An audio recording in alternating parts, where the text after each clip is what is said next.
Devil শব্দটার অর্থ তো জানেন, শয়তান। এখন যারা শয়তান তারাই ধরা পড়বে। এখন ছোট শয়তান কি বড় শয়তান এখানে ভিতরে নাই, শয়তান শয়তান ধরা পড়বে। ইভেন এখানে দেখবেন ডেভিল হান্ট ডিক্লেয়ার করার পরে ইভেন আমাদের আইন শৃঙ্খলা বাহিনীর কর্মকর্তাদেরও কিন্তু আমরা ছাড় দিই নাই। আপনারা দেখছেন প্রথম দিনই কিন্তু 4 জন না 5 জন তাদের কিন্তু আইনের আওতায় নেওয়া হয়েছে। এই ক্ষেত্রে বড় ছোট কোনো ভেদাভেদ নাই, যে আসবে এই জালে সে ধরা পড়বে। এখন ডেভিল হান্ট, এখন আপনাদের কাছে আমি একটা অনুরোধ, যেহেতু আমিও কিন্তু এক সময় আপনাকে ওই পেশা জড়িত ছিলাম। আমি যে সময় ঢাকা কলেজে পড়ছি এবং এই ঢাকা ইউনিভার্সিটিতে পড়ছি, সেই সময় আমি মর্নিং নিউজের রিপোর্টার ছিলাম। সেই সময় তো সাংবাদিক এত ছিল না, সংখ্যা ছিল অনেক কম। ডেভিল হান্ট যে অপারেশনটা আপনারা বললেন, এই অপারেশনটা চলবে অতদিন পর্যন্ত যতদিন পর্যন্ত ডেভিল এখান থেকে মুক্ত না হবে। এখন এই যে আরেকটা ভাই বলছেন যে রমজানের সময় মানুষ শান্তিতে থাকবে কিনা, এখন রমজানের ভিতরে কিন্তু 2টা জিনিস আপনাদের খেয়াল রাখতে হবে। এখানে আমরা কিন্তু বিভিন্ন ধর্মের লোকজন আমরা এখানে আছি। আমাদের এই রমজানটা যদিও মুসলমানদেরই, অন্যান্য ধর্মে দেখবেন যে যেই সময় তাদের ধর্মীয় কোনো উৎসব থাকে সেই সময় কিন্তু জিনিসপত্রের দাম তারা কমায় দেয়, বাট আমাদের সময় দেখা দেখবে যে রমজানের সময় হলে তারা এটা দাম বাড়িয়ে দেয়। এখন এইটা কি তারা এটা দাম বাড়ানোটা কি তারা সওয়াব হিসাবে নেয় কিনা আমি জানি না, কিন্তু এটা কিন্তু দাম বাড়ানো কিন্তু এটা সওয়াবের ভিতরে পড়ে না।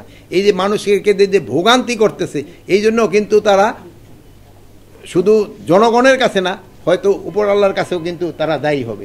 এই জন্য আপনারা প্রচার করবেন যে রমজানের সময় জিনিসপত্রের দাম যেন সহনীয় পর্যায়ে থাকে, যেন সবাই চেষ্টা করে। এই জন্য কিন্তু আপনারা একটা মুখ্য ভূমিকা পালন করতে পারেন। এখানে কোথাও কোনো রকমের সমস্যা বা হলে আপনারা যদি আগে জানায় দেন, এই আমাদের এখানে যারা আছেন সরকারি কর্মচারী তারা কিন্তু প্রপার অ্যাকশনটা নিতে পারবে। তার আমি আশা করছি যে এবার জিনিসপত্রের দাম সহনীয় পর্যায়ে থাকবে, যেহেতু আমাদের ইম্পোর্ট খুবই ভালো। যে ডাল, যেটা আমরা বুট বলি বা ছোলা বলি, তারপরে আমার এই খেজুর, এগুলি কিন্তু সরবরাহ খুবই ভালো। আর তেলটাও আমার কোনো সমস্যা হবে না। প্রথম আমি আপনাদেরকে এবং চাঁপাইনবাবগঞ্জবাসীদের আমি ধন্যবাদ জানাই। তারা কিন্তু আইন শৃঙ্খলা বাহিনীর সাথে কাজ করে কিন্তু তারা ওই পার্শ্ববর্তী দেশের একটা জবাব তারা দিয়েছে। কিন্তু তারপরে আমি আপনাদের মাধ্যমে এবং চাঁপাইনবাবগঞ্জবাসীর বলবো যে আইন যেন কোনো সময় কেউ নিজের হাতে তুলে না নেয়।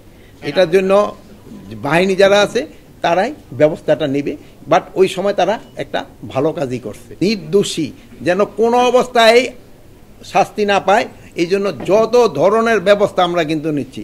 আমরা শুধু এই থানার ইসেদের উপরে আমরা কিন্তু ছাড়ি নেই।